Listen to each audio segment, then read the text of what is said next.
Halo Sobat Finansial, Selamat datang kembali, saya Winda. saya Udi Junedi. Melanjutkan episode yang lalu, kali ini kita akan membahas resiko yang sering kali membingungkan, yaitu resiko translasi. Ini adalah resiko yang muncul saat laporan keuangan anak perusahaan di luar negeri digabungkan dengan laporan keuangan induknya. Betul, ini sering disebut risiko akuntansi atau risiko di atas kertas karena tidak selalu berdampak langsung pada uang tunai. Gampangnya begini, bayangkan jika di perusahaan yang ada di Amerika, yaitu perusahaan Columbus Company, punya anak perusahaan di Inggris yang mengalami keuntungan sebesar 20 juta pound.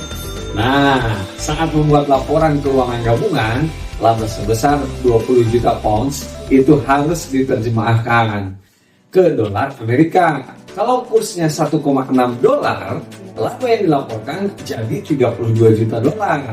Tapi kalau pounds melemah ke 1,5 dolar, laba yang dilaporkan tiba-tiba anjlok jadi 30 juta dolar. Padahal uangnya di Inggris tetap sama kan, 20 juta pounds. Tapi di mata investor, laba perusahaan ini turun. Ini bisa memicu penurunan harga saham dan merusak reputasi manajemen.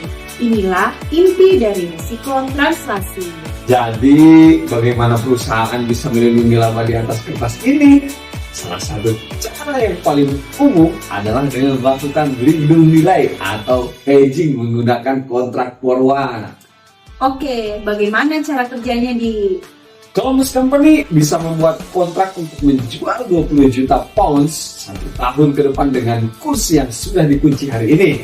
Misalnya 1,6 dolar. Sekarang mari kita lihat skenario jika pounds benar-benar melemah ke 1,5 dolar di akhir tahun. laba translasinya pasti menurun kan? Benar, ada kerugian translasi sebesar 2 juta dolar di laporan laba rugi. Tapi dari kontrak forward mereka untung besar. Mereka bisa membeli 20 juta pounds di pasar dengan harga yang murah, yaitu 1,5 dolar dan langsung menjualnya seharga 1,6 dolar sesuai kontrak. Mereka dapat keuntungan tunai real sebesar 2 juta dolar. Jadi kerugian di atas kertas diimbangi dengan keuntungan tunai. Cerdas sih, tapi sepertinya ini terlalu bagus untuk menjadi kenyataan.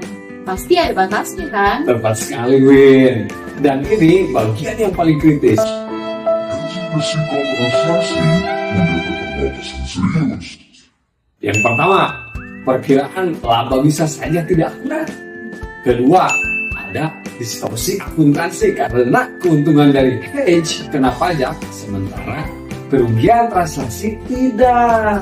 Dan yang paling berbahaya, Batasan yang paling kritis adalah strategi ini justru bisa meningkatkan resiko transaksi, alias resiko terhadap arus slir. Bayangkan, jika skenario-nya terbalik, pounds justru menguat. wah, apa yang terjadi? Perusahaan akan melaporkan keuntungan kertas yang besar dari transaksi laba. Tapi mereka akan menderita kerugian tunai yang nyata dari kontrak forwardnya. Mereka harus membeli pounds yang mahal untuk dijual dengan harga murah sesuai kontrak. Jadi mereka menukar masalah di atas kertas dengan masalah uang tunai dong. Wah, itu trade-off yang sangat beresiko. Sebuah keuntungan kertas belum tentu sepadan dengan kerugian kas real.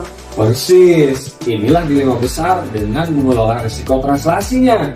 Melindunginya penting untuk persepsi pasar, tapi caranya bisa membahayakan kesehatan kas perusahaan.